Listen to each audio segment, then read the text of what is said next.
नमस्कार मित्रांनो. आजच्या या लेक्चरमध्ये आपण 10वी स्टेट बोर्ड आणि 10वी स्टेट बोर्डचा सायन्स अँड टेक्नॉलॉजी या सब्जेक्टमधून अतिशय महत्त्वाचा एक चॅप्टर आज आपण डिस्कस करणार आहोत. अर्थातच चॅप्टरचं नाव आहे ग्रॅव्हिटेशन, जो प्रत्येकाच्या दररोजच्या उठण्या बसण्यामधला चॅप्टर आहे. प्रत्येक वेळा ग्रॅव्हिटेशन नावाची, गुरुत्वाकर्षण नावाची ही कॉन्सेप्ट, ही संकल्पना आपण दररोज आणि दररोजच्या आपल्या आयुष्यामध्ये काय करत असतो, पाहत असतो. हा चॅप्टर तुमच्या येणाऱ्या 10th स्टेट बोर्डच्या एक्झामसाठी अतिशय महत्त्वाचा चॅप्टर असेल. हा चॅप्टर सेमी इंग्लिश असेल, इंग्लिश मीडियम असेल किंवा अगदी मराठी माध्यमातील मुलांनी सुद्धा हा ग्रॅव्हिटेशन हा चॅप्टर करायला पाहिजे. आणि आजचं हे लेक्चर अशा सगळ्यांसाठी, सेमी इंग्लिश असेल किंवा मराठी माध्यम असेल, या सगळ्या मुलांसाठी अतिशय महत्त्वाचा असणार आहे. ठीक आहे, तर सुरुवात करतोय सायन्स अँड टेक मध्ये असणारा अतिशय महत्त्वाचा चॅप्टर. मित्रांनो, चॅप्टरचं नाव आहे ग्रॅव्हिटेशन. चॅप्टरचं नाव काय आहे? ग्रॅव्हिटेशन. आता बघा, जेव्हा ग्रॅव्हिटेशन आपण म्हणतो तर ग्रॅव्हिटेशन म्हणजेच आपण असंही म्हणतो गुरुत्वाकर्षण, बरोबर. आता जेव्हा हा चॅप्टर आपण चर्चेसाठी घेतोय तर गुरुत्वाकर्षण हा शब्द जरी आपल्या डोक्यात आला, हा शब्द जरी आपल्या चर्चेत आला, तर लगेच ग्रॅव्हिटेशन सोबतच एका शास्त्रज्ञाचं नाव आपल्या डोक्यामध्ये येतं. Sir Isaac Newton. Isaac Newton असं त्या शास्त्रज्ञाचं नाव आहे. आणि खूप मोठी डिस्कवरी, खूप मोठा शोध आणि खूप प्रसिद्ध असा एक नियम न्यूटन नावाच्या महान शास्त्रज्ञानं या चॅप्टरमध्ये आपल्याला सांगितलेला आहे. आता ग्रॅव्हिटेशनची संकल्पना, ग्रॅव्हिटेशनची कॉन्सेप्ट पाहण्यापूर्वी जस्ट आपण काही एक्झाम्पल पाहणार आहोत आणि त्या एक्झाम्पलच्या माध्यमातून, त्या उदाहरणांच्या माध्यमातून आपण ग्रॅव्हिटेशनची चर्चा हळूहळू काय करणार आहेत, पुढे घेऊन जाणार आहेत. सपोज ग्रॅव्हिटेशन हा चॅप्टर डिस्कस करण्यापूर्वी आपण एक एक्झाम्पल घेऊया. पहा, उदाहरण असं आहे, समजा आपण कन्सिडर केली की हा अर्थ सरफेस आहे. हा काय आहे? अर्थ सरफेस आहे. पृथ्वीचा पृष्ठभाग आहे, अर्थ आहे. आणि अर्थचा काय आहे मित्रांनो? सरफेस. समजा या अर्थ सरफेस वरून आपण एक ऑब्जेक्ट, हा ऑब्जेक्ट एक पदार्थ आहे, हा पदार्थ काय केला, आपण अपवर्ड डायरेक्शननं असं वरती फेकला. अपवर्ड डायरेक्शननं काय केला, वरती थ्रो केला. मग तो ऑब्जेक्ट काही डिस्टन्स वरती चालतो आणि एका पर्टिक्युलर हाईटला गेल्यानंतर तो पदार्थ, तो ऑब्जेक्ट आपण सगळ्यांनी पाहिलेला आहे की तो परत अर्थ सरफेस कडे काय करतो, फॉल करतो. म्हणजे हा पदार्थ जेव्हा या हाईटला जातो आणि या हाईटला गेल्यानंतर तो परत काय होतो, खाली अर्थ सरफेस कडे काय होतो, अट्रॅक्ट होतो. अर्थ सरफेस कडे काय होतो, अट्रॅक्ट. बरोबर. म्हणजे या एक्झाम्पल मध्ये तो पदार्थ आपण कुठं फेकलेला आहे, वरती. परत तो कुठे येतो, खाली. तुम्ही कुठलीही वस्तू, कुठलाही ऑब्जेक्ट जेव्हा वर फेकता तेव्हा तो परत कुठे येऊन मिळतो किंवा कुठे येऊन इन्सिडेंट करतो, अर्थ सरफेस वरती. एवढंच नाही, अजून आपण एक एक्झाम्पल घेऊया, अजून आपण एक उदाहरण घेऊया. उदाहरण असं आहे, बघा, समजा मी असं म्हटलं की परत सेकंड एक्झाम्पल असं आहे की हा अर्थ सरफेस आहे. हा काय आहे मित्रांनो? अर्थ सरफेस आहे. हा आहे अर्थ सरफेस, ज्याच्यावरती आपण राहतो, ज्या पृथ्वीवरती आपण राहतो. बरोबर. काय होतं, पावसाळ्याच्या दिवसामध्ये पाऊस पडतो आणि पावसाचे हे छोटे छोटे काय आहेत, रेन ड्रॉप. काय म्हणूया यांना? Rain drop. जेव्हा पावसाची निर्मिती होते आणि पाऊस तयार झाल्यानंतर किंवा जेव्हा रेनफॉल होतो, तर तेव्हा हे पावसाच्या पाण्याचे सगळे ड्रॉप कोणाकडे अट्रॅक्ट होतात, तर पृथ्वीच्या पृष्ठभागाकडे, म्हणजे अर्थ सरफेस कडे काय होतात, अट्रॅक्ट होतात. म्हणजे रेनचे हे सगळे ड्रॉप रेनचे हे सगळे ड्रॉप कोणाकडे अट्रॅक्ट होतात, तर हे अट्रॅक्ट होतात परत कोणाकडे अट्रॅक्ट होतात मित्रांनो, अर्थ सरफेस कडे अट्रॅक्ट होतात. मग एखादी वर फेकलेली वस्तू आहे ती परत खाली येते. पावसाच्या पाण्याचे थेंब खाली पडतात, जमिनीवरती पडतात, अर्थ सरफेस वरती पडतात. आणि एक शेवटचं असं उदाहरण घेऊया की आपण पाहतो ज्या रिव्हर आहेत, जेवढ्याही काही रिव्हर्स आहेत, जेवढ्याही काही नद्या आहेत, ह्या सगळ्याच्या सगळ्या नद्या, ह्या सगळ्याच्या सगळ्या रिव्हर अर्थ सरफेस वरती काय करतात, फ्लो करतात. म्हणजे जर आपण थर्ड एक्झाम्पल असं कन्सिडर केलं, थर्ड एक्झाम्पल जर आपण असं कन्सिडर केलं, परत मित्रांनो हा काय आहे, अर्थ सरफेस आहे. हा काय आहे, अर्थ सरफेस आहे. अर्थ सरफेस आहे. आणि या अर्थ सरफेस वरती, पृथ्वीच्या सरफेस वरती हा वॉटरचा काय आहे, फ्लो आहे, नद्या आहे. ह्या सुद्धा जमिनीवरतीच वाहतात. या सुद्धा काय होतात, जमिनीवरतीच वाहतात. रिव्हर आहे किंवा रिव्हरचा काय आहे, फ्लो आहे. मग रिव्हरचा हा जो फ्लो आहे किंवा पाण्याचा हा जो प्रवाह आहे, हा प्रवाह परत काय होतो, अर्थ सरफेस कडे अट्रॅक्ट होतो. अर्थ सरफेस कडे काय होतो, अट्रॅक्ट होतो. मग या तिन्ही एक्झाम्पल वरून, या तिन्ही उदाहरणांवरून एक गोष्ट लक्षात येते की प्रत्येक वेळेला, प्रत्येक गोष्टीला, प्रत्येक वस्तूला, प्रत्येक ऑब्जेक्टला अर्थ स्वतःच्या सेंटरकडे अट्रॅक्ट करण्याचा प्रयत्न करते. आणि आपण सायन्सचे विद्यार्थी असल्यामुळं, विज्ञानाचे विद्यार्थी असल्यामुळं एक गोष्ट कायम लक्षात येते की अट्रॅक्शन साठी एका विशिष्ट फिजिकल क्वांटिटीची गरज असते. त्या फिजिकल क्वांटिटीला म्हटलं जातं फोर्स. काय म्हटलं जातं, फोर्स. म्हणजे उंचावरून सोडलेला पदार्थ अर्थ सरफेस वरती येऊन थांबतो. पावसाच्या पाण्याचे थेंब जमिनीवरती येऊन थांबतात. नद्या आहेत, जमिनीवरून वाहतात. मग या सगळ्या गोष्टींना अर्थ कडून किंवा अर्थच्या सेंटर कडून एक फोर्स नेहमी काय करत असतो, अट्रॅक्ट करत असतो. म्हणजे या केसमध्येही जेव्हा एखादा पदार्थ अर्थ सरफेस कडे, अर्थच्या सेंटर कडे अट्रॅक्ट होतो, तेव्हा एक विशिष्ट प्रकारचा काय लागतो मित्रांनो, फोर्स. ज्या फोर्सलाच आपण कुठला फोर्स म्हणतो, तर त्या फोर्सला आपण म्हणतो ग्रॅव्हिटेशनल फोर्स. कोणता फोर्स म्हणतो, ग्रॅव्हिटेशनल फोर्स. ग्रॅव्हिटेशनल फोर्स, ज्याला आपण मराठीमध्ये म्हणतो गुरुत्वीय बल. गुरुत्वीय बल. आणि या गुरुत्वीय बलाबद्दलच, या ग्रॅव्हिटेशनल फोर्स बद्दलच न्यूटन नावाच्या महान शास्त्रज्ञानं खूप मोठा नियम सांगितलेला आहे. जो नियम आज पूर्ण युनिवर्स मध्ये, सर्व युनिवर्स मध्ये सगळीकडे काय करू शकतो, आपण अप्लाय करू शकतो. म्हणजे हा सबस्टन्स, हा ऑब्जेक्ट खाली अट्रॅक्ट होतो. रिझन आहे, त्याला कोण अट्रॅक्ट करतो, तर त्याला अट्रॅक्ट करतो हा ग्रॅव्हिटेशनल फोर्स. कोण अट्रॅक्ट करतो, ग्रॅव्हिटेशनल फोर्स. म्हणजे या पदार्थावरती या डायरेक्शननं एफ एवढा ग्रॅव्हिटेशनल फोर्स काय होतो, लागलेला असतो. रेन ड्रॉप आहे, रेन ड्रॉपला कोण अट्रॅक्ट करतो, ग्रॅव्हिटेशनल फोर्स. कोण अट्रॅक्ट करतो, ग्रॅव्हिटेशनल फोर्स. रिव्हरचा फ्लो आहे, हा रिव्हरचा फ्लो सुद्धा असण्यासाठी किंवा रिव्हरचा फ्लो तयार होण्यासाठी त्याच्यावरती सुद्धा कोणता फोर्स अर्थनं लावलेला असतो किंवा अर्थच्या सेंटरनं किंवा अर्थ कडून लावलेला असतो, तर तो असतो ग्रॅव्हिटेशनल फोर्स. बरोबर.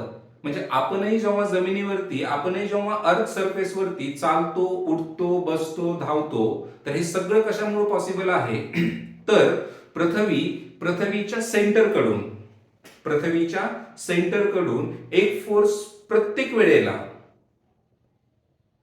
पदार्थावरती लावत असते. आणि त्या फोर्सलाच आपण कुठला फोर्स म्हणत असतो, ग्रॅव्हिटेशनल फोर्स. मग चॅप्टरच्या सुरुवातीला आपण जस्ट ग्रॅव्हिटेशनल फोर्स म्हणजे काय आहे याच्याबद्दल आपण चर्चा करूया. सुरुवातीला न्यूटनचा लॉ किंवा न्यूटननं सांगितलेला नियम पाहण्याच्या आधी आपण पाहूया ग्रॅव्हिटेशनल फोर्स म्हणजे काय. ग्रॅव्हिटेशनल फोर्स म्हणजे काय. मराठीमध्ये ग्रॅव्हिटेशनल फोर्सलाच आपण काय म्हणतो मित्रांनो, गुरुत्वीय बल. काय म्हणतो, गुरुत्वीय बल. मग बघा, सायन्स मध्ये किंवा विज्ञानामध्ये प्रत्येक गोष्टीच्या, प्रत्येक जे काही आपण शिकतो त्याच्या डेफिनेशन्स किंवा त्याच्या काही कॅरेक्टरिस्टिक्स किंवा काही त्याच्या स्पेशालिटी, काही त्याची वैशिष्ट्ये आपण काय करत असतो, डिस्कस करत असतो. बरोबर. मग आपण सुरुवातीला इथं डिस्कस करणार आहोत काय, तर आपण डिस्कस करणार आहोत ग्रॅव्हिटेशनल फोर्स म्हणजे काय. तर इथं आपण सुरुवातीला एक डेफिनेशन पाहूया, नंतर तिचा मिनिंग पाहूया. ग्रॅव्हिटेशनल फोर्स म्हणजे काय, तर ग्रॅव्हिटेशनल फोर्स म्हणजे the force of attraction. Force of काय मित्रांनो, attraction present between any two objects. Objects म्हणजे वस्तू. Objects in the universe. Universe म्हणजे विश्व. युनिवर्स म्हणजे काय, विश्व, ज्यामध्ये आपण काय करतो, राहतो. बरोबर. मग ग्रॅव्हिटेशनल फोर्स म्हणजे काय, तर ग्रॅव्हिटेशनल फोर्स म्हणजे हा एक फोर्स आहे, बट हा फोर्स स्पेशली कसा फोर्स आहे, तर अट्रॅक्टिव्ह फोर्स आहे. अट्रॅक्टिव्ह म्हणजे तो फक्त आकर्षित फोर्स आहे. तर the force of attraction present between any two objects in the universe, म्हणजे युनिवर्स मध्ये असणारे कोणतेही दोन ऑब्जेक्ट घ्या. जसं की सपोज आपण दोन वेगवेगळे ऑब्जेक्ट घेतले. सपोज तुमचं सायन्सचं हे बुक आहे. सायन्सचं हे काय आहे, बुक आहे. ठीक आहे. सायन्सचं हे काय आहे, बुक. आणि सपोज तुम्ही ज्याला लिहिता तो हा पेन आहे. तर मग ग्रॅव्हिटेशनल फोर्स म्हणजे काय, तर निसर्गामध्ये असणाऱ्या किंवा युनिवर्स मध्ये असणाऱ्या कुठल्याही दोन ऑब्जेक्टच्या मध्ये असणारा काय, कोणता फोर्स, अट्रॅक्टिव्ह फोर्स. म्हणजे हा फोर्स काय आहे, तर बुक या पेनला एका विशिष्ट फोर्सने अट्रॅक्ट करतो, किंवा हा पेन या बुकला एका विशिष्ट फोर्सने अट्रॅक्ट करतो, ज्या फोर्सलाच आपण कुठला फोर्स म्हणत असतो मित्रांनो, ग्रॅव्हिटेशनल फोर्स. कुठलेही दोन पदार्थ घ्या, त्या दोन पदार्थांमध्ये नेहमी एक काय असतो, अट्रॅक्टिव्ह फोर्स असतो, ज्या अट्रॅक्टिव्ह फोर्सलाच काय म्हटलं जातं, ग्रॅव्हिटेशनल फोर्स. समजा मी असं म्हटलं की रस्त्यावरती पडलेले हे दोन दगड आहेत, हे दोन स्टोन आहेत. हा एक स्टोन आहे आणि हा दुसरा स्टोन आहे. तर हे दोन्ही स्टोन एकमेकांना काय करत असतात, आकर्षित करत असतात. आणि आकर्षित करताना दोघे एकमेकांवरती काय करतात, काही फोर्स लावतात. समजा पहिल्या स्टोननं दुसऱ्या स्टोनवरती F1 एवढा फोर्स लावला, तर एक्झॅक्टली तेवढाच फोर्स हा दुसरा स्टोन पहिल्या स्टोनवरती काय करतो, लावतो. म्हणजे सांगण्याचा मुद्दा एवढाच की निसर्गामध्ये, युनिवर्स मध्ये असणाऱ्या प्रत्येक दोन वस्तूंमध्ये, मग त्या वस्तू मोठमोठ्या असतील किंवा अगदी छोट्या छोट्या असतील, तर नेहमी त्या दोन वस्तूंमध्ये, त्या दोन ऑब्जेक्टमध्ये नेहमी एक अट्रॅक्टिव्ह फोर्स काम करतो, ज्या अट्रॅक्टिव्ह फोर्सलाच आपण काय म्हणतो मित्रांनो, ग्रॅव्हिटेशनल फोर्स. नंतरचा मुद्दा असा आहे की हा ग्रॅव्हिटेशनल फोर्स डिनोट केला जातो. It is denoted by capital letter F किंवा स्मॉल लेटर f. ग्रॅव्हिटेशनल फोर्सचं नोटेशन काय, म्हणजे ग्रॅव्हिटेशनल फोर्स कशाने डिनोट करायचा, तर ग्रॅव्हिटेशनल फोर्स डिनोट करायचा F न. आता फोर्स आहे म्हणजे ही एक फिजिकल क्वांटिटी आहे, आणि मग फिजिकल क्वांटिटी आहे म्हटलं की फिजिकल क्वांटिटीचं मेजरमेंट असतं, मोजमाप असतं. तर मग ग्रॅव्हिटेशनल फोर्सचं SI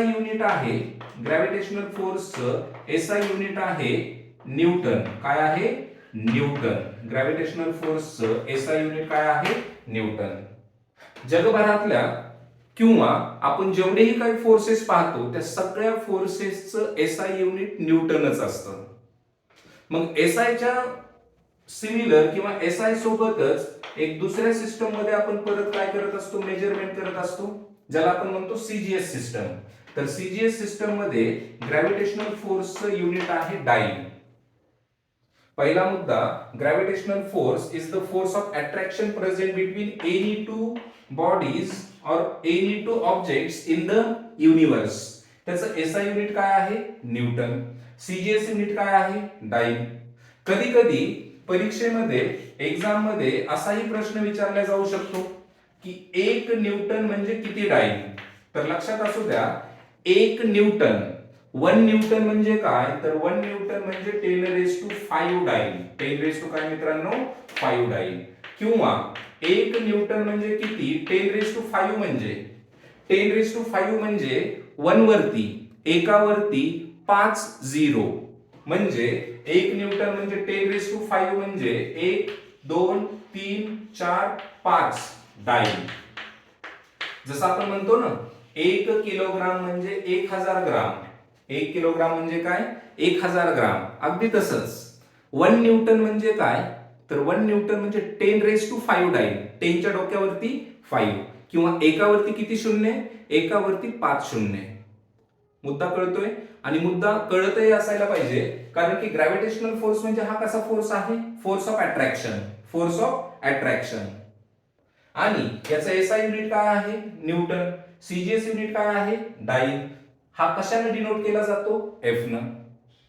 नंतरचा मुद्दा लक्षात ठेवायचा, ग्रॅव्हिटेशनल फोर्स, ग्रॅव्हिटेशनल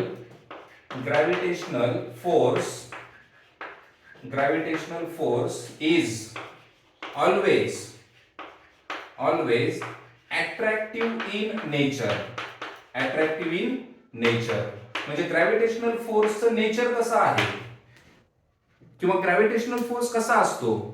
दोन पदार्थांना एकत्र आणणारा की दोन पदार्थांना दूर दूर लावणारा? तर ग्रॅव्हिटेशनल फोर्स हा नेहमी अट्रॅक्टिव्ह फोर्स राहिलेला आहे. म्हणजे हा चॉक आहे, वरती फेकला खाली अट्रॅक्ट होतो, दुसरा एखादा पदार्थ वरती फेकला खालीच अट्रॅक्ट होतो. आपणही जेव्हा काय करूया, हाय जंप घेऊया, उंच उडी मारूया, तेव्हा सुद्धा आपण कुठे येतो? खालीच येतो. तर ग्रॅव्हिटेशनल फोर्स हा अट्रॅक्टिव्ह असतो की रिपल्सिव्ह असतो? तर फक्त आणि फक्त ग्रॅव्हिटेशनल फोर्स काय आहे? अट्रॅक्टिव्ह आहे.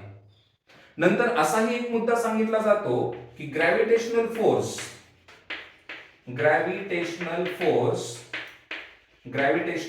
Force is weakest force in nature. weakest force in काय? weakest force in nature.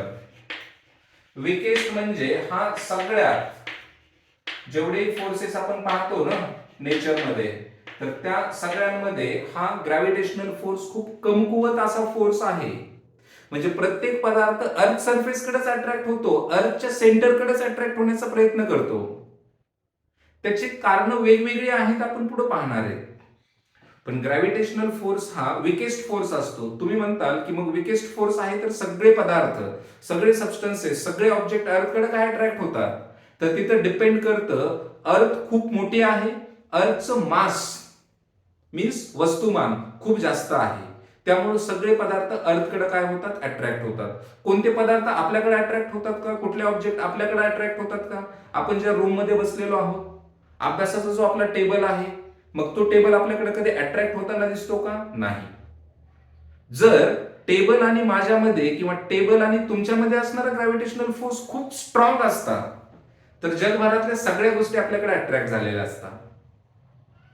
त्यामुळेच असं म्हटलं जातं की ग्रॅव्हिटेशनल फोर्स हा विकेस्ट फोर्स आहे. नेचरमध्ये असणारा कसा फोर्स आहे?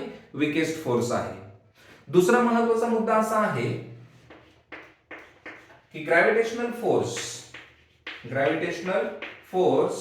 Present for small as well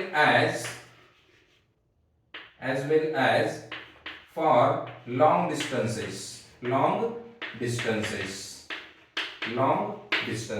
gravitational force हा अगदी छोट्या छोट्या अंतरावरती प्रेझेंट असतो आणि खूप मोठमोठ्या अंतरावरती प्रेझेंट असतो. म्हणजे समजा एक स्टोन आणि दुसरा स्टोन एकमेकांपासून 2 मीटर एवढे दूर आहेत, तरी सुद्धा त्यांच्यामध्ये ग्रॅव्हिटेशनल फोर्स असतो. तोच स्टोन आणि दुसरा स्टोन 1 किलोमीटर दूर आहे, तरी सुद्धा त्यांच्यामध्ये ग्रॅव्हिटेशनल फोर्स असतो. फरक फक्त एवढाच, डिस्टन्सेस कमी असतील तर ग्रॅव्हिटेशनल फोर्स जास्त असतो, डिस्टन्सेस जास्त असतील ग्रॅव्हिटेशनल फोर्स कमी असतो. आणि हे कोणी सांगितलेले? तर न्यूटन नावाच्या शास्त्रज्ञाने सांगितलेले, न्यूटन नावाच्या सायंटिस्टने सांगितलेले, त्याच्या Newton's universal law of gravitation मध्ये. मग याच्यानंतर आपल्याला न्यूटन्स युनिव्हर्सल लॉ ऑफ ग्रॅव्हिटेशनच पाहायचा आहे. ठीक आहे, तर इथपर्यंत आपण एवढंच पाहिलं की ग्रॅव्हिटेशन ही कॉन्सेप्ट काय आहे. म्हणजे ग्रॅव्हिटेशन म्हणजे गुरुत्वाकर्षण, आणि गुरुत्वाकर्षण म्हणजे प्रत्येक पदार्थ अर्थ सरफेसकडे, अर्थच्या सेंटरकडे काय होतो, अट्रॅक्ट होतो. मग याच्यानंतर आपल्याला डिस्कस करायचं आहे न्यूटन नावाच्या सायंटिस्टनं सांगितलेला विज्ञानामधला सगळ्यात मोठा आणि सगळ्यात महत्वाचा शोध. ज्या शोधामध्ये, ज्या डिस्कव्हरीमध्ये, ज्या रिसर्चमध्ये त्याने एक नियम सांगितलेला आहे, एक लॉ सांगितलेला आहे, जो लॉ आपल्या सिलेबसला सुद्धा आहे. बऱ्याच वेळा त्या लॉ वरती वेगवेगळ्या प्रकारचे क्वेश्चन सुद्धा विचारलेले आहेत. ठीक आहे, तर याच्यानंतर काय डिस्कस करायचंय, तर याच्यानंतर आपल्याला डिस्कस करायचं आहे Newton's universal law of gravitation. काय डिस्कस करायचं आहे मित्रांनो, Newton's universal law of gravitation. ठीक आहे, Newton's universal law of gravitation. बघा आता न्यूटननं काय नियम सांगितलेला आहे, त्याचं इक्वेशन काय, त्यानं सांगितलेलं फॉर्म्युला कोणता, त्याच्यावरती कशा प्रकारचे क्वेश्चन तुमच्या 10th स्टेट बोर्ड साठी विचारले जातात, त्याची आपण चर्चा करणार आहे.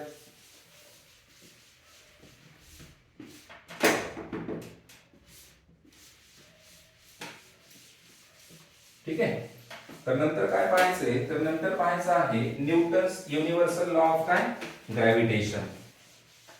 Newton's universal law of gravitation. बघा, तर आपण डिस्कस करणार आहोत न्यूटन्स युनिव्हर्सल. युनिव्हर्सल का, तर हा सगळीकडे अप्लिकेबल आहे. न्यूटन्स युनिव्हर्सल लॉ ऑफ काय, ग्रॅव्हिटेशन.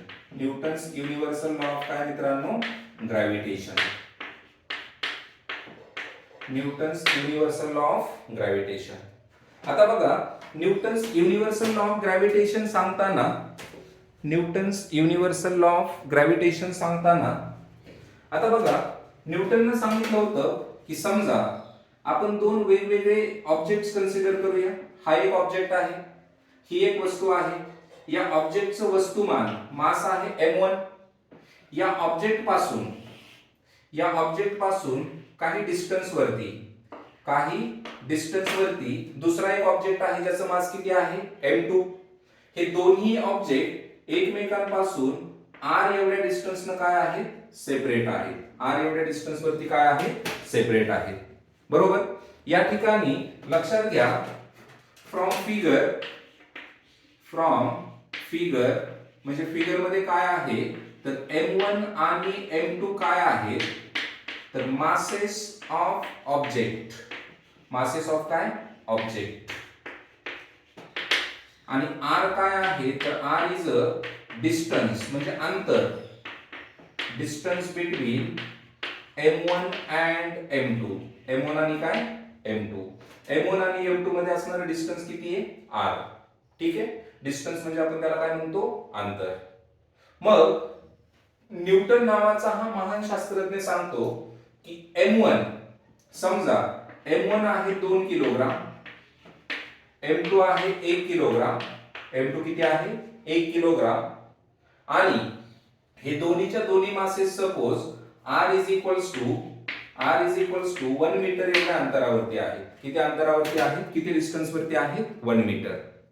तर मग न्यूटन नावाचा हा महान शास्त्रज्ञ काय सांगतो, तर m1 m2 वरती एक फोर्स लावतो या दिशेनं. ज्या फोर्सला म्हणूया आपण F1. म्हणजे कोणी लावलेला, m1 न. कोणावरती लावला, m2 वरती. सिमिलर m2 सुद्धा m1 वरती या डायरेक्शन मध्ये एक फोर्स लावतो, ज्याला म्हटलं जातं काय, F2. काय म्हटलं जातं, F2. म्हणजे प्रत्येक एक पदार्थ दुसऱ्या पदार्थाला काय करण्याचा प्रयत्न करतो, अट्रॅक्ट करण्याचा प्रयत्न करतो. मग अट्रॅक्ट करताना हा जो F1 आहे किंवा हा F2 आहे, तर हे दोन्ही फोर्सेस काय असतात, सेम असतात. म्हणजे समजा m1 जर m2 वरती काही सपोज 10 न्यूटन एवढा फोर्स लावतोय, तर m2 सुद्धा m1 वरती किती फोर्स लावतोय, तर किती फोर्स लावणार आहे, 10 न्यूटन. मग न्यूटननं त्याच्या नियमामध्ये हे सांगितलेले आहे की दोन पार्टिकल मध्ये, दोन ऑब्जेक्ट मध्ये असणारा ग्रॅव्हिटेशनल फोर्स हा ते जे दोन ऑब्जेक्ट दिलेले आहेत त्या दोन ऑब्जेक्टच्या मासेसला आणि त्या मासेसच्या प्रोडक्ट म्हणजे गुणाकाराला डायरेक्टली प्रपोर्शनल असतात. सुरुवातीला आपण स्टेटमेंट पाहूया, नंतर त्याचं आपण एक्सप्लेनेशन, नंतर त्याचं मिनिंग पाहूया. म्हणजे न्यूटन्स लॉ ऑफ ग्रॅव्हिटेशन मध्ये न्यूटनने काय सांगितलेले, तर Newton says that Newton what says that Newton says that the force of किंवा the gravitational force of attraction, gravitational force of काय attraction present between any two objects किंवा particles in the universe is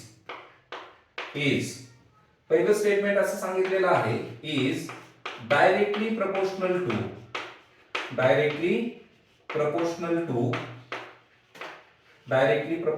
to product of their masses. Product of their masses. म्हणजे न्यूटनने सांगितलेलं आहे की दोन masses मध्ये असणारा ग्रॅव्हिटेशनल फोर्स, म्हणजे समजा हे दोन मासेस आहेत M1 आणि काय M2, या दोघांमध्ये असणारा जो काही ग्रॅव्हिटेशनल फोर्स असेल, काय असेल ग्रॅव्हिटेशनल फोर्स असेल F, हा F डायरेक्टली प्रपोर्शनल असतो. कसा प्रपोर्शनल असतो? डायरेक्टली प्रपोर्शनल असतो कोणाला? Product of their masses. म्हणजे ज्या दोन मासेस मध्ये ग्रॅव्हिटेशनल फोर्स कन्सिडर करतोय ना, तो ग्रॅव्हिटेशनल फोर्स डायरेक्टली प्रपोर्शनल असतो या दोघांच्या प्रोडक्टला. प्रोडक्ट म्हणजे गुणाकार, म्हणजे M1 into M2 ला, M1 into काय M2 ला. म्हणजे त्याचं म्हणणं असं आहे की जेव्हा मासेस जास्त असतील, म्हणजे दोन वेगवेगळी मासेस जेव्हा खूप जास्त असतील, तर तेव्हा त्यांच्यामध्ये असणारा ग्रॅव्हिटेशनल फोर्स सुद्धा जास्त असतो. म्हणजे F इज, याला कसं रीड करणार? F is directly proportional to M1 M2. आणि दुसरं स्टेटमेंट असं सांगितलेलं आहे की तोच gravitational force is inversely proportional. काय मित्रांनो? Inversely proportional to square of distance between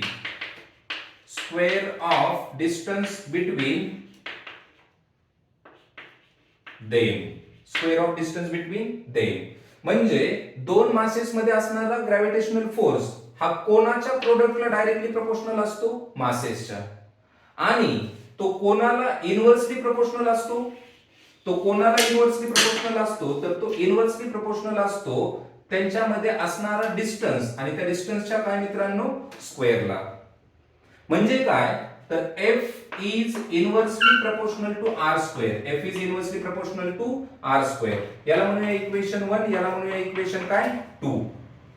जर तुम्हाला 10th स्टेट बोर्ड साठी जर क्वेश्चन आला 2-3 मार्क साठी, state and explain Newton's universal law of gravitation, तर मित्रांनो तुम्हाला न विसरता या ठिकाणी त्याचं स्टेटमेंट लिहायचं. स्टेटमेंट लिहिताना ही डायग्राम वगैरे ड्रॉ करायची, आणि डायग्राम ड्रॉ केल्यानंतर हे स्टेटमेंट लिहून हे दोन इक्वेशन्स लिहिता यायला पाहिजे.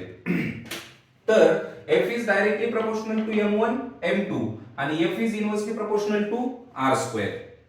मग या दोन्ही इक्वेशन वरून, फ्रॉम इक्वेशन 1 अँड 2, इक्वेशन 1 आणि काय 2 वरून दोन्ही इक्वेशनला जर आपण कंबाईन केलं तर F is directly proportional to M1 M2 आणि inversely proportional to R square. हा जो दिसतो ना, तर हा असतो साइन ऑफ प्रपोर्शनॅलिटी. ठीक आहे.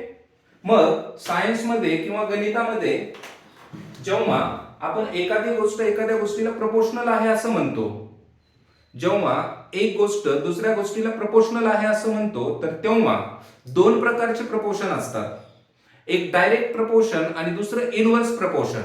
डायरेक्ट प्रपोर्शन मध्ये एक गोष्ट वाढली की रिस्पेक्टिव्ह गोष्ट ही काय होते, वाढते. म्हणजे काय, जर जर या केसमध्ये जर बघा असं म्हटलं मासेस जास्त असतील तर त्यांच्यामध्ये असणारा ग्रॅव्हिटेशनल फोर्स सुद्धा काय असतो, जास्त. आणि या केसमध्ये जर आर जास्त असेल तर त्यांच्यामध्ये असणारा ग्रॅव्हिटेशनल फोर्स काय असतो, कमी असतो. त्यांच्यामध्ये असणारा ग्रॅव्हिटेशनल फोर्स काय असतो, कमी. तर F is directly proportional to M1 M2 and inversely proportional to R square. म्हणजे दोन पदार्थाचे मासेस वाढले, फोर्स वाढतो. दोन पदार्थांमधलं डिस्टन्स वाढलं, फोर्स कमी होतो. मग या दोन्ही इक्वेशनला आपण असं लिहिलं. मग परत या इक्वेशनला मी इथे लिहितोय F इज इक्वल्स टू, हा प्रोपोर्शनॅलिटीचा साइन आपण काय करतोय, काढतोय. आणि प्रोपोर्शनॅलिटीच्या साइनच्या ठिकाणी एक कॉन्स्टंट टाकतो कॅपिटल G नावाचा. Capital G M1 into M2 divided bye R square.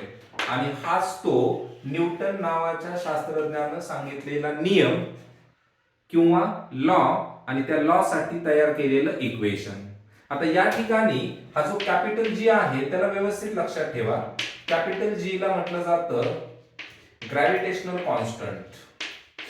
Gravitational constant. Gravitational constant. आणि या ग्रॅव्हिटेशनल कॉन्स्टंट साठी जर मला इक्वेशन लिहायचंय तर बघा ग्रॅव्हिटेशनल कॉन्स्टंट साठी इक्वेशन होईल capital G is equals to, म्हणजे हा capital G is equals to हा R स्क्वेअर इकडे जाऊन मल्टिप्लाय होईल. तर FR square divided by M1 into M2. M1 into काय, M2. हा कॅपिटल G साठीचा फॉर्म्युला, कॅपिटल G साठीचा इक्वेशन. आता हा का लिहिला, कारण की या कॅपिटल G ची एक व्हॅल्यू आहे पहा, स्टँडर्ड व्हॅल्यू आहे 6.67 इंटू 10⁻⁻11. त्याचं युनिट काय पहा, G is equals to FR square by M1 M2. F म्हणजे न्यूटन. F म्हणजे काय मित्रांनो, न्यूटन. R चा स्क्वेअर म्हणजे मीटर स्क्वेअर, डिस्टन्सचा square. Per mass into mass म्हणजे किलोग्राम इंटू किलोग्राम, किलोग्रामचा काय, स्क्वेअर. मग कॅपिटल G ला म्हटलं जातं ग्रॅव्हिटेशनल कॉन्स्टंट किंवा युनिव्हर्सल कॉन्स्टंट ऑफ ग्रॅव्हिटेशन. आणि हा कॅपिटल G जो आहे ना, या कॅपिटल G ची व्हॅल्यू जी काही शोधलेली आहे, तर एका खूप मोठ्या शास्त्रज्ञाने ही व्हॅल्यू शोधलेली आहे ज्याचं नाव हेनरी कॅव्हेंडिश. म्हणजे कॅपिटल G चा शोध कोणी लावला, तर कॅपिटल G चा शोध लावलेला आहे हेनरी कॅव्हेंडिश नावाच्या शास्त्रज्ञानं. मुद्दा लक्षात येतोय. न्यूटन्स लॉ ऑफ ग्रॅव्हिटेशन मध्ये न्यूटन नावाच्या महान शास्त्रज्ञानं सांगितलेलं आहे की दोन मासेसच्या मध्ये नेहमी एक अट्रॅक्टिव्ह फोर्स असतो आणि तो अट्रॅक्टिव्ह फोर्स M1 M2 च्या प्रोडक्टला डायरेक्टली प्रोपोर्शनल असतो आणि त्यांच्यामध्ये असणाऱ्या डिस्टन्सच्या स्क्वेअरला इनव्हर्सली प्रोपोर्शनल असतो. तर या ठिकाणी न्यूटन्स युनिव्हर्सल लॉ ऑफ ग्रॅव्हिटेशनचं इक्वेशन काय, तर F is equals to G M1 M2 by काय, R square. G M1 M2 by काय, R स्क्वेअर. मुद्दा लक्षात येतोय. आता त्यानंतर बघा या Newton's universal law of gravitation वरती तुमच्या 10th स्टेट बोर्ड मध्ये एक क्वेश्चन विचारलेला.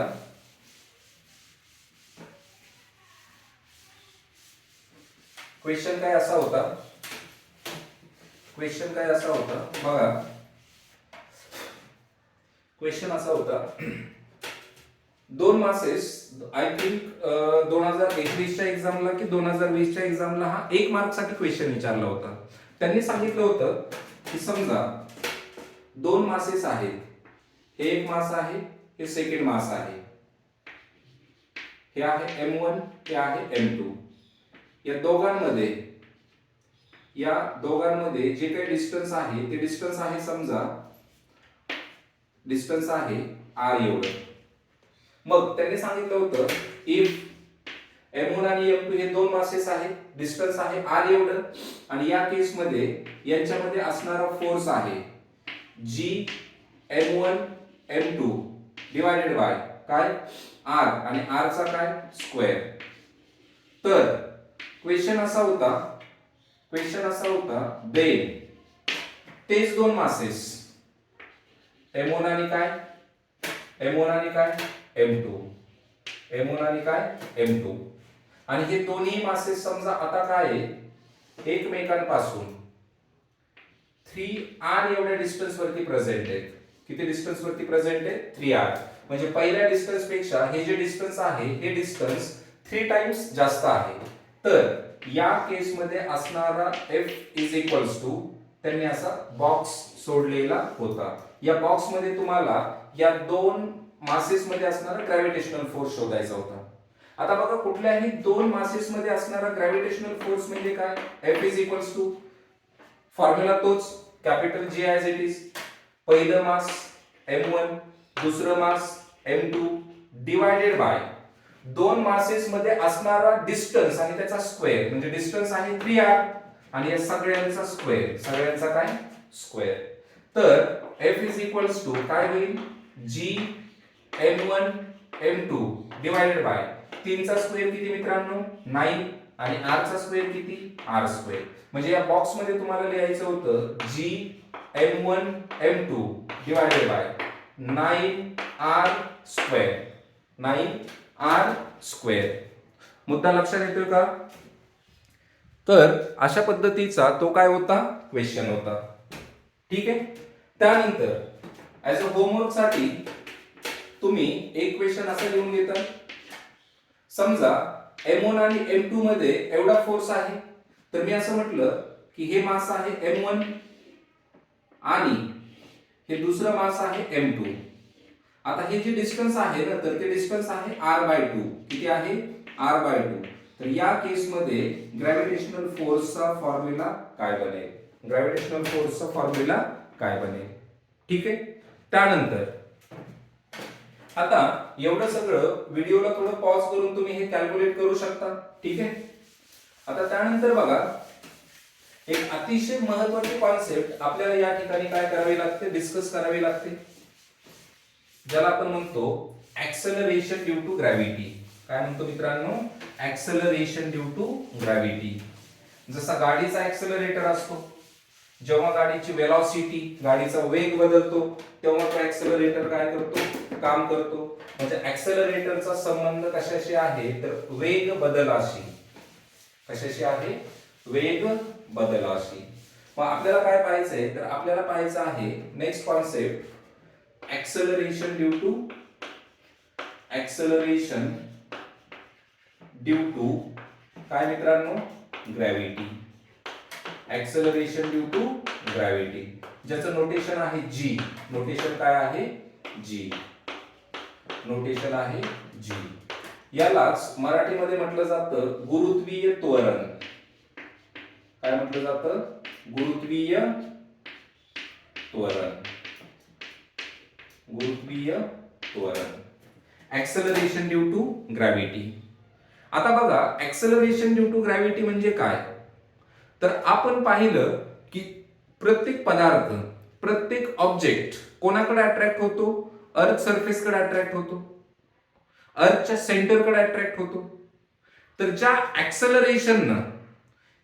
ऍक्सेलरेशननं अर्थ एखाद्या सबस्टन्सला स्वतःकडे अट्रॅक्ट करते त्या ऍक्सेलरेशनला म्हटलं जातं acceleration due to gravity.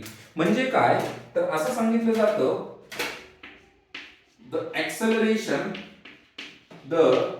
acceleration at which earth attracts every object towards its center then that acceleration is called as what acceleration due to gravity. समजा हा पेन हा चॉक आहे हा वरती फेकला आणि तो आता काय होतोय खाली अट्रॅक्ट होतोय. ज्या ऍक्सेलरेशननं तो अर्थकडे अट्रॅक्ट होतो ज्या त्वरणानं तो अर्थकडे अट्रॅक्ट होतो त्या त्वरणास किंवा त्या ऍक्सेलरेशनलाच ऍक्सेलरेशन ड्यू टू काय म्हटलं जातं, ग्रॅव्हिटी. मग या ऍक्सेलरेशन ड्यू टू ग्रॅव्हिटीसाठी आपल्याला एक इक्वेशन पाहायचं असतं, एक फॉर्म्युला पाहायचा असतो. ठीक आहे, त्याच्यासाठी आपण एक एक्सपेरिमेंट करूया. एक्सपेरिमेंट मध्ये काय आहे, समजा ही आपली अर्थ आहे, ही काय आहे, अर्थ. अर्थचा हा काय आहे मित्रांनो, सेंटर. आणि अर्थची ही काय आहे, रेडियस. अर्थची काय आहे, रेडियस. ठीक आहे. ओ काय आहे, O is the centre of the earth. Centre of the earth, मुद्दा लक्षात ठेवा. कॅपिटल आर काय आहे मित्रांनो, radius of the earth. Radius of the earth, पृथ्वीची त्रिज्या. आणि अर्थची रेडियस आहे 6.4 इंटू 10⁶ मीटर, म्हणजे खूप जास्त व्हॅल्यू आहे. किंवा किलोमीटर मध्ये ती असते 6400 किलोमीटर. एवढ्या रेडियसची आपली काय आहे, अर्थ. मग ही जी अर्थ आहे, तर या अर्थचं आपण कॅपिटल एम एवढं मास कन्सिडर करूया, वस्तुमान. मास ऑफ द अर्थ. मास ऑफ द अर्थ. आणि अर्थचं मास किती असतं, तर लक्षात ठेवा 6 इंटू 10⁻24 केजी. अर्थचं मास आपण पुढे पाहूया. तर अर्थचं मास किती आहे मित्रांनो, 6 इंटू 10⁻24 किलोग्राम. म्हणजे 6 वरती 24 झिरो, एवढी मोठी जी काही संख्या होईल तेवढं अर्थचं मास आहे. खूप मोठं मास आहे आणि खूप मोठी काय आहे, रेडियस. आता समजा या ठिकाणी हा एक ऑब्जेक्ट आहे. हा एक काय आहे, ऑब्जेक्ट. ऑब्जेक्ट म्हणजे एक वस्तू आहे. ऑब्जेक्ट म्हणजे एक काय आहे मित्रांनो, वस्तू. या वस्तूचं वस्तुमान आहे एम एवढं. एम ला म्हणायचं मास ऑफ ऑब्जेक्ट.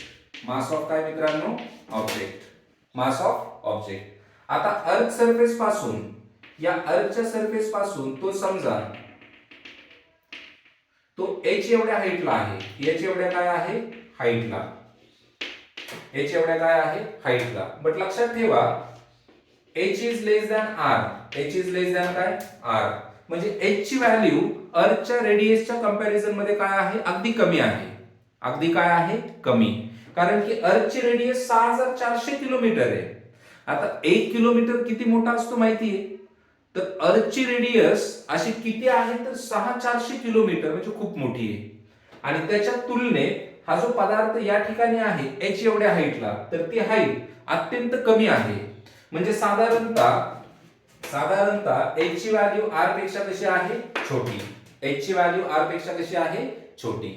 आता बघा, समजा मग मी असं म्हटलं की हा पदार्थ, हा ऑब्जेक्ट कोणाकडे अट्रॅक्ट होतोय, अर्थकडे.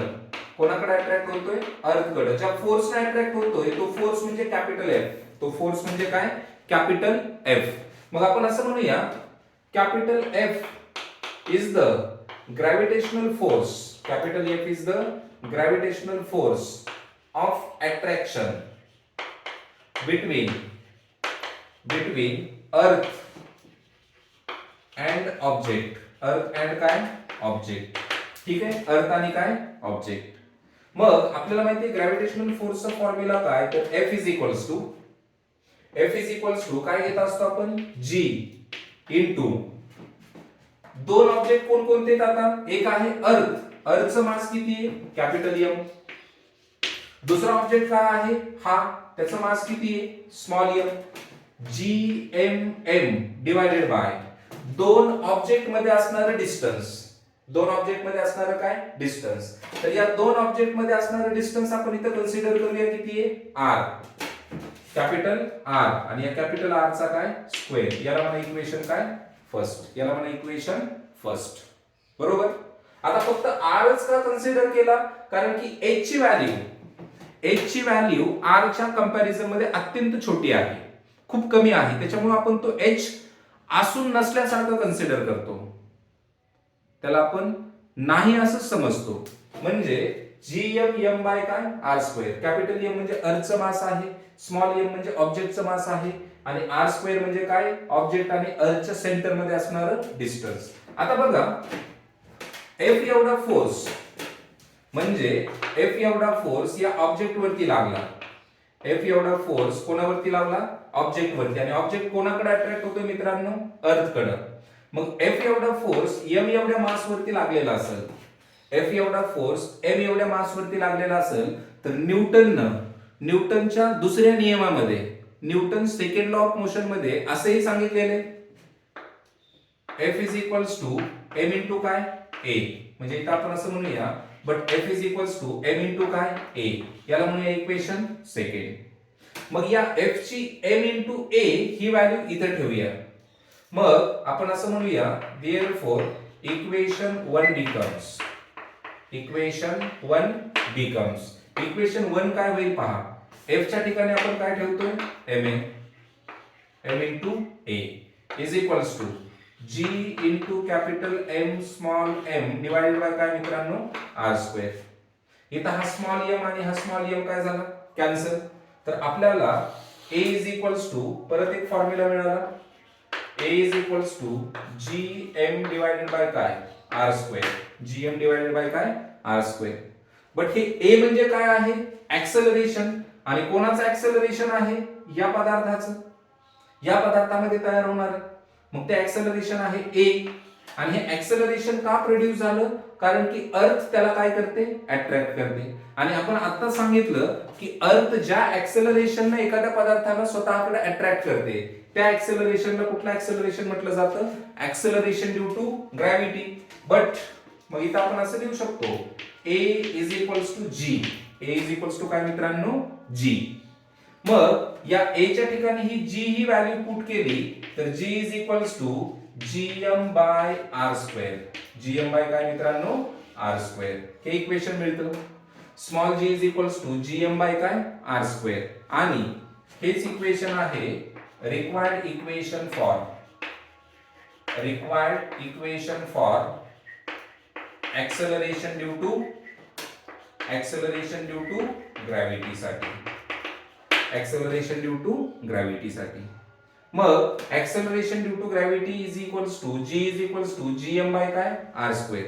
इथं कॅपिटल जी म्हणजे ग्रॅव्हिटेशनल कॉन्स्टंट, कॅपिटल एम म्हणजे मास ऑफ द अर्थ जे तुम्हाला दिलेलं आहे 6 × 10⁻²4.